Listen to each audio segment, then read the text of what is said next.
There we go. So just in case you weren't aware, it's now recording. So for those of you that don't know me, I'm Sally, and I'm joined here today by colleagues Jason and Bex, or Rebecca, as she says on her screen. And we are, well, not we, Bex mainly, with the assistance of Jason, are going to talk you through some ideas on how to use social media. So hopefully, in fact, not hopefully, but you're definitely going to walk away with some really great ideas and some little snippets that you'll be able to use in your everyday business. So any questions, you've probably worked out already to use the chat box. So if you just pop it so that it's to everyone rather than the sort of hosts and the panelists, then everyone can see any questions that are coming through. And just at points during the session, Rebecca and Jason will just have a quick whiz through the questions to see what's coming through so that we can answer any questions that you might have. So please don't hesitate to sort of interact with the session this morning. It's really great for us when you do, because as I said, we can't see you. So it's good to know that you're listening. So without further ado, I'm going to hand over to Bex to take us through this morning's session. Thank you very much. Morning, everyone. I'm Bex. I'm the Marketing and Communications Manager at Much Loved. So any of our social media output will most probably have been written by me with help from my colleagues. So I'm going to hopefully share some useful insights for you today. Jason, may I have the first slide, please?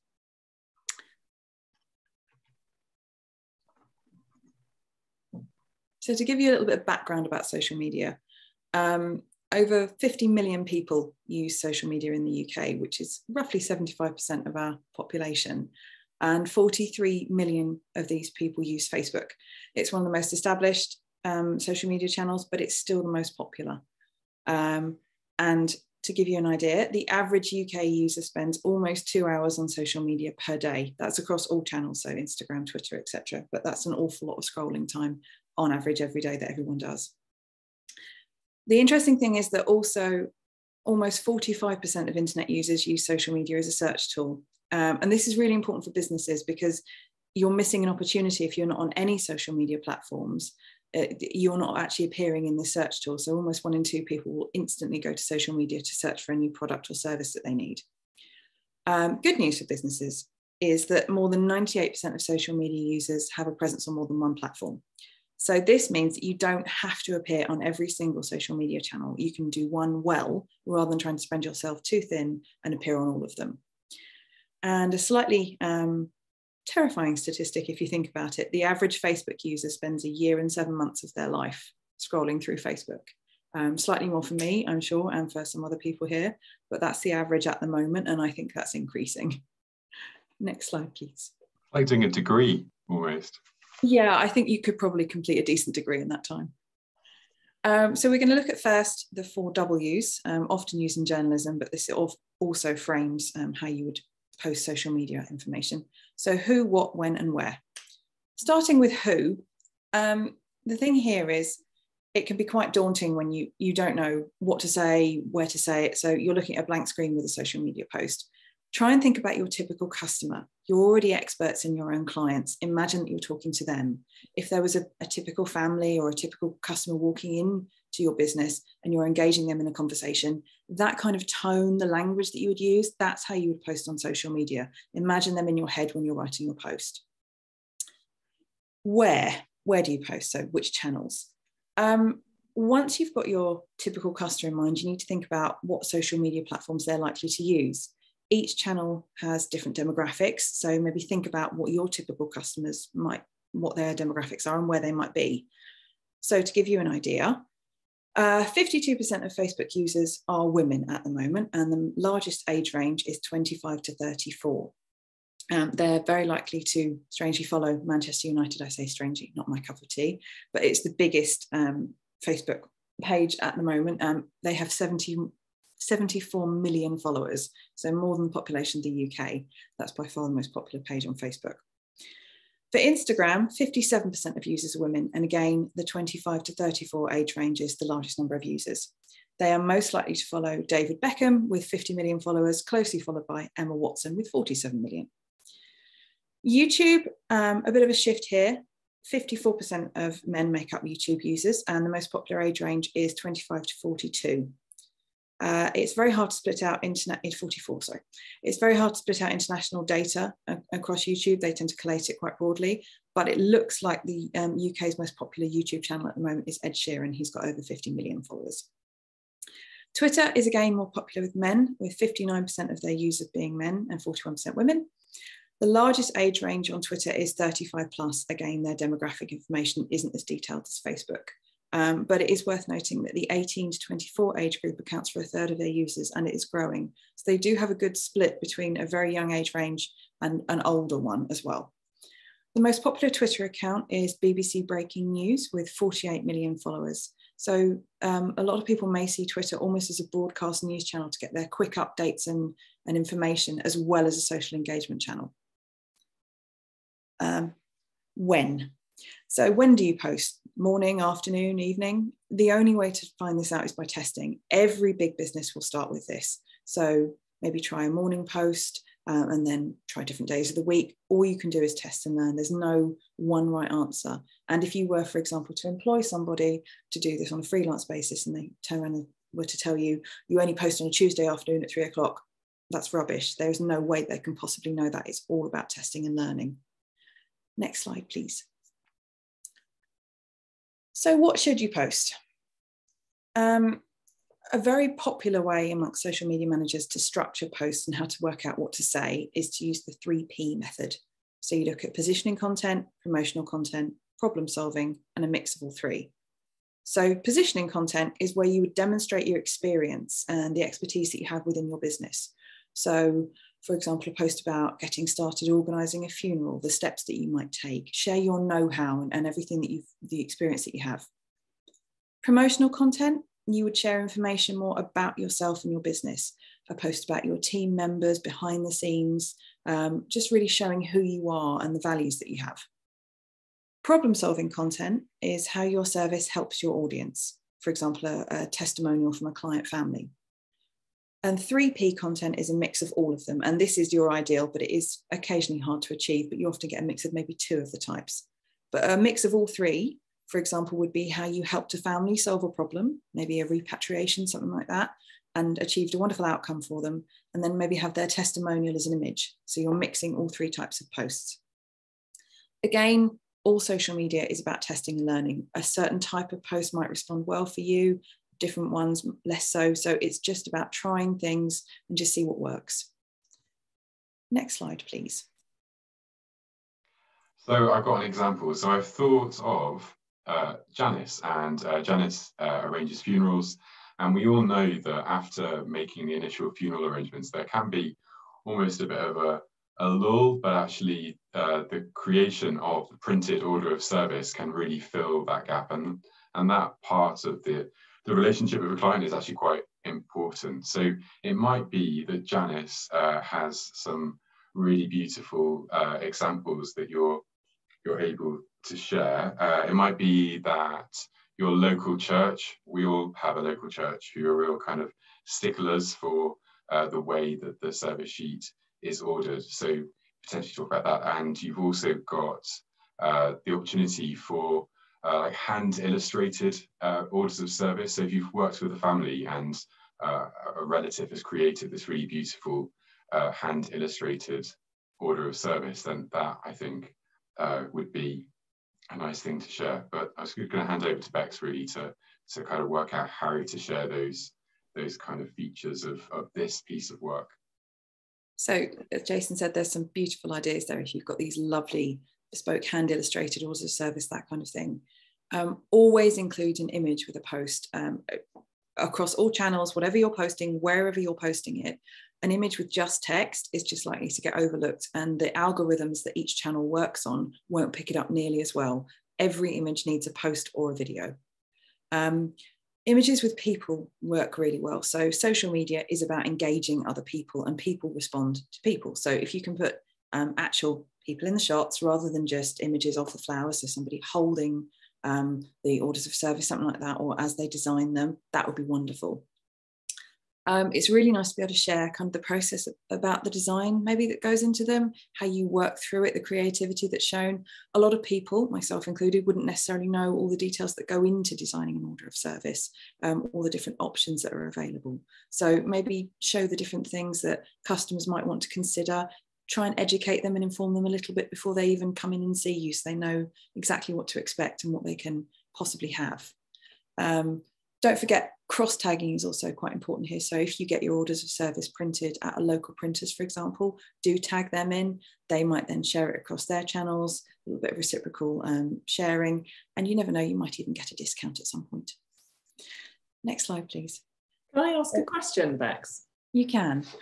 You you mentioned earlier about testing and you know, particularly putting maybe like a lovely kind of post like this together.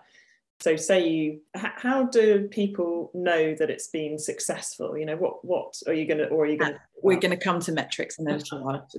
Please bear with me. I will come to that. Okay, I'm jumping the gun. I'll mute myself again. So this is an example post, and as you can see, it's a really stock image, so you'd have much nicer imagery to use. But it's just talking a little bit about Janice, the different kind of stages to go through when she would design the order of service, what can be changed, and always a call to action. So if you're kind of promoting your business and the services that you offer, then you would include, please get in touch, please contact us, make it very light-hearted, and then, you know, obviously make sure that there are the relevant contact information on your channel. So make sure your website address is up to date, your phone number, etc., on your actual social media channels. Next, please. So we all know Bob, that person who is really pernickety about cleaning vehicles. You probably get into trouble if you stole his chamois, that kind of person. But actually sharing Bob's skillful car cleaning techniques would be quite an interesting thing potentially to share. And actually, it's also a really good way of introducing Bob as a member of the team. So him sharing his skill. And it's likely that Bob is a member of a local social club. He plays darts. He's well known in the community. So I'm kind of giving him a bit of a platform to talk about him cleaning a limousine, or his favourite kind of chamoising techniques would be an interesting thing to, I think, to talk about. So my suggestions for something to do for a post communicating this would be, yeah, really introduce Bob. He's obviously kind of an unsung hero. There'll be lots of members of your team that might not necessarily meet and greet your clients all the time. So it's great to really talk about them and share the input that they make to your business. It's a great opportunity to communicate the really high standards that you have and the service that you offer to your families. It would be great if you could do a video for something like this. Doesn't need to be long. You're talking maybe 15 to 30 seconds for social media. You definitely don't want to go over a minute because you just will lose your audience. But it can be done on a phone. Modern smartphones have some great apps and things like that. It doesn't need to be all singing or dancing technology. You can absolutely do it on a phone. And you can use something called Canva for very simple video editing. I will talk about that again later. And also, again, cross-tagging. So as Jason said, if Bob is a member of a social club, try and tag them in and just extend your reach a little bit more. I think it's really easy for us to forget that people like Bob are quite often the people who go out and do the out of hours removal. So Bob could be the first person that your family meets, and actually him having a bit of opportunity, a bit of exposure kind of helps people. There's that element of familiarity, which I think kind of instills a lot of confidence when they've seen Bob cleaning a car and then he's there at 1 o'clock in the morning at a really difficult time. So that always kind of springs to mind, actually, is that shining a light on them is a really valuable thing for your business, because it just speeds up that kind of confidence in you. So yeah, it can be really nice, especially under the circumstances that somebody might meet Bob, for example, that they've already seen his face on social media. They understand exactly what he does and how important he feels his job is, and all the details that he looks after. So actually kind of removing that, not fear, but that barrier slightly, just make the situation easier for them. So this is, again, a dummy post, very, very stock image, and you'd have much better imagery and video if Bob is amenable. So talking about meet the team, he's an unsung hero, exactly what he does, how long he's worked for them, and just the pride that he has in his work and really convey the values that you have as a business. Next slide, please. So example number 3 is kind of a bit similar to what we were talking about with introducing Bob, but I think people really do want to find out about people. And I know that when I was funeral directing, people would look on our About Us page, and then they'd bring up what was mentioned in our About Us page up in conversation as a bit of a social lubricant, as a way of finding common ground. So actually sharing the fact that you've got a diverse team and that they are going to be there for people to interact with is a really nice thing. And then I think there's something in here about a dog. So I know that our local crematorium used to have a dog which was called Noodles, and Noodles was available to accompany children into the chapel. Quite often that was discussed beforehand, so he wasn't just waiting to be dragged into the chapel, but that was a really interesting bit of kind of pastoral work for the crematorium to do. So Bex is going to talk about kind of how to communicate that now. Yeah, so if you're talking about kind of promoting your business and introduce members of the team, but they don't necessarily want the spotlight on them, kind of a headshot idea, you could try video of all of the team. If they're not comfortable with the video, do try a photo. Particularly a group shot can often be a little bit less pressurized. So it's not focusing solely on one person. Often you may find if you're the person doing social media, you have to put yourself up first. So I've been on our social media feed several times introducing myself. Once you've been up, other people will often feel that it's okay for them to be included as well. But if people really aren't comfortable kind of having their face on social media, maybe include some details about them and a photo of something that's important to them, like their dog, or I've seen it done with their favourite record or something like that that relates to who they are and the service that they offer to the business. As Jason mentioned, if you do have something like an office dog, an office pet, see if a national day is coming up. There's National Dog Day, Office Dog Day. There's all sorts of days of the year that you can kind of link into. And if you are interested, drop us a line. I've got some useful calendars that I can tell you where to find them. It's particularly important if your dog comes with you on any work visits or meetings, etc. And as Jason mentioned, maybe attending the funeral service. What can also be helpful is actually sharing images of the premises. Maybe you've got a nice display of thank you cards. I know they're often sent to funeral directors, and you've got these lovely bank of them behind your desk. Don't need to include the details, but just a photo of them, something like that, to really kind of give an idea of what people will be walking into and the premises that you have on site. Next slide, please. I was going to say back of house tours, I think, are a really good thing, because actually good idea. Funeral directors should be really proud of their premises. And I know that we've got cemetery crematoria on here too, and crematoria are really good at opening up, doing open house events. But actually giving a tour of your behind the scenes kind of thing, I think is actually a really good way of instilling confidence in people as well, and something to be really proud of. So that just sprung to mind. Sorry. But Oscar, look at Oscar. So this is, again, nice dummy post where somebody has a resident office dog talking about Oscar. Often it can be, if you do have a dog in the office, letting people know that they're there in advance is obviously very important, just in case of allergies, that kind of thing. But also that Oscar is available to accompany children to a service, that he's going to be in the office. I think it's a lovely thing to have an office dog and have that kind of wagging tail to greet you, and just really sharing with people who you are and what the business does and represents, and how you can help and support them, I think is the crucial thing with that. Okay. Now, Sally asked about this earlier. This is where we come to metrics. So we talk about testing and learning and seeing which posts respond best and all of that. This sounds incredibly technical, but honestly, it's not. It's just a way to measure the success of your posts. So a lot of people talk about reach versus engagement, and all they're really talking about there is reach is how many people actually see your posts, and engagement is how many people interact with them. So, for example, sorry, my notes have just moved. Reach is a really good metric. You do want your post to reach as many people as possible, but what you're really after is people actually engaging with it. So that would be your likes, your shares, your comments, any interactions with your posts. You can have a huge audience, but if no one is actually engaging with your post, you're just shouting into the ether. And it's, as a side note here, it's far better to have a smaller engaged audience that are responding to your posts than it is to have a big audience.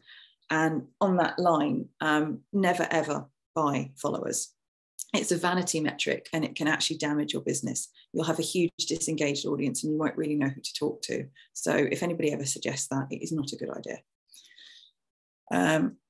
So where do you find these metrics?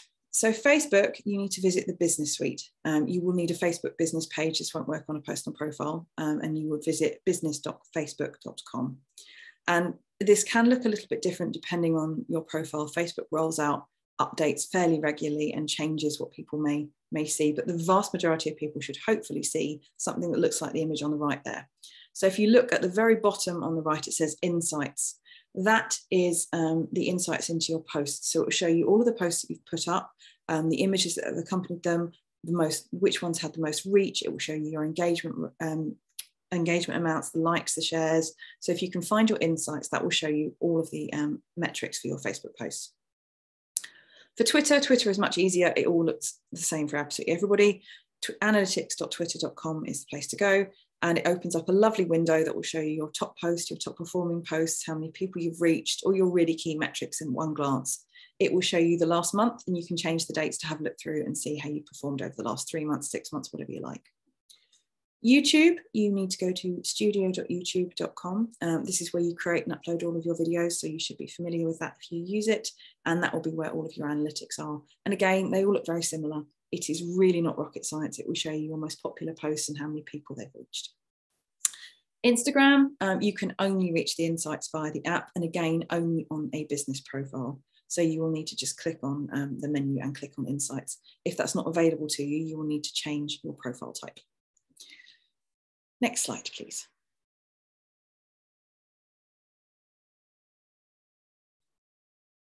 So just to share a few useful details with you, there are lots of tools that are available for free. I've talked about posting and sharing and videos and all sorts of things.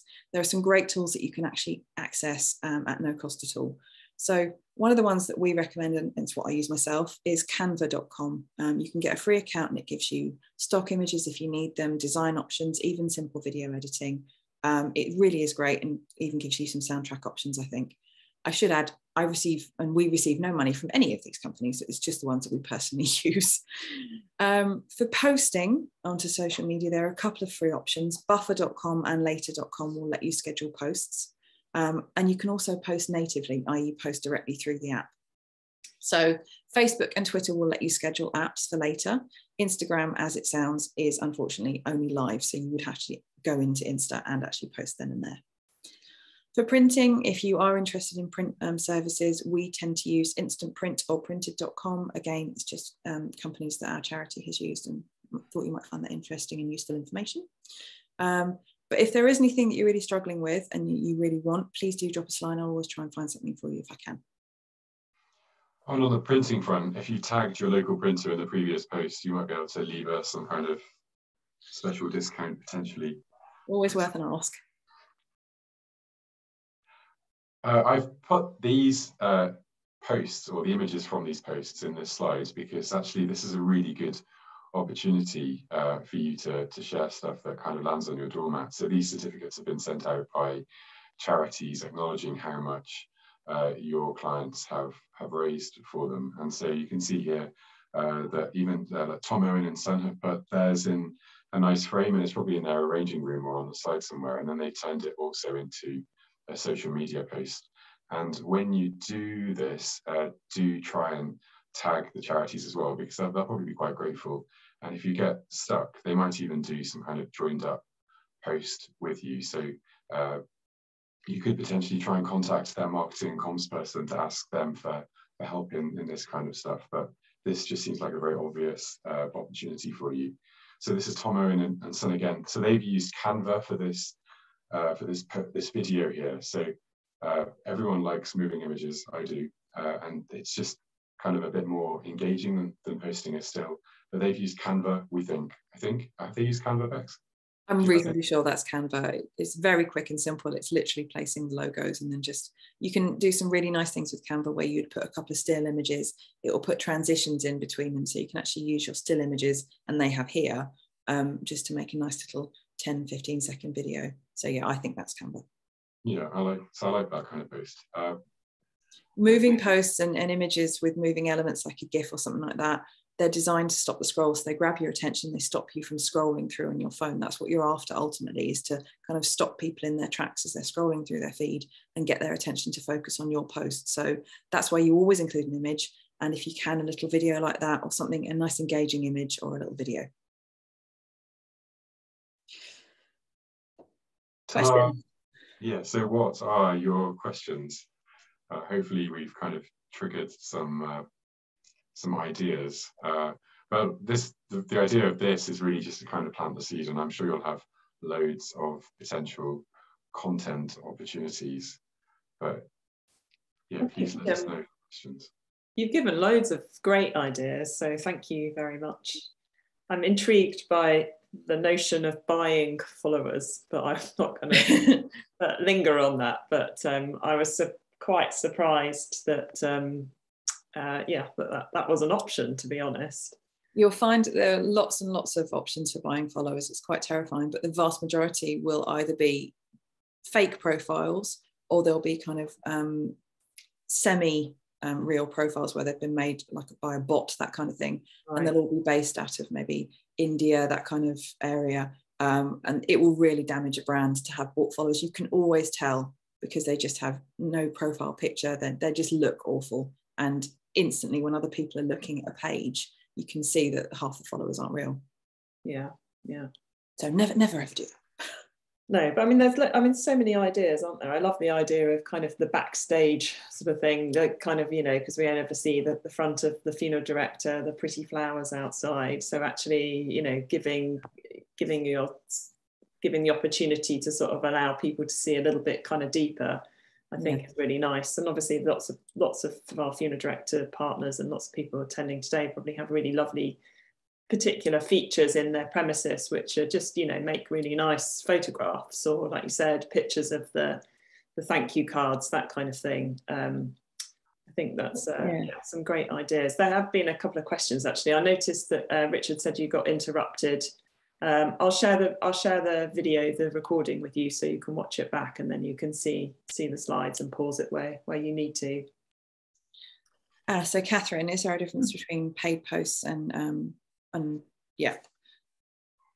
so there is a difference between paid posts. So you'd have an organic post is something where you put it out and there's no payment required. A paid post is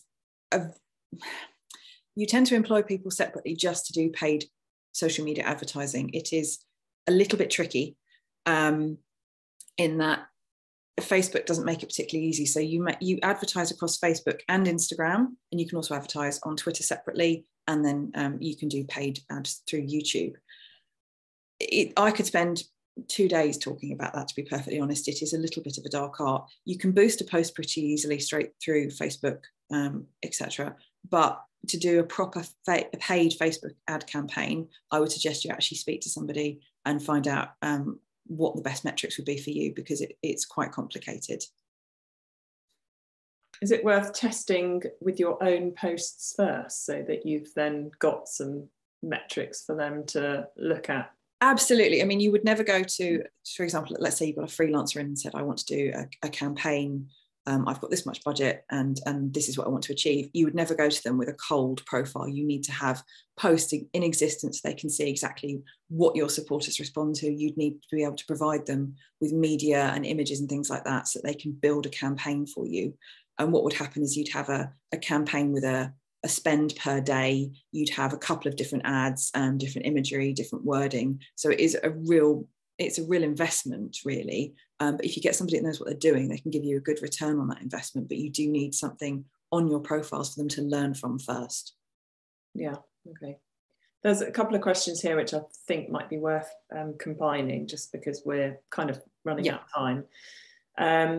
Michael's asked, it as a small company, it's hard to find the time to sort of dedicate to social media. Is it worth using external professionals professionals. And then somebody else has suggested, actually, is it okay to post once a week as a small business? I think realistically, if you're a very small business and you haven't got much time to dedicate to it, if you've got the budget and you can outsource it, fantastic, because you will see dividends on that. If you really can't do that and you've just got to do it in-house, I'd say probably once or twice a week. If you can only do that and do one platform well, do maybe 1 or 2 posts a week, and make it clear in your social media that you are a small business, and that, you know, we're here, we're working hard, we're diligent, we're not on social all the time, but, you know, here's the latest flower arrangement or something like that. So yeah, once or twice a week you can get away with. Less on Twitter. You could do that on Facebook.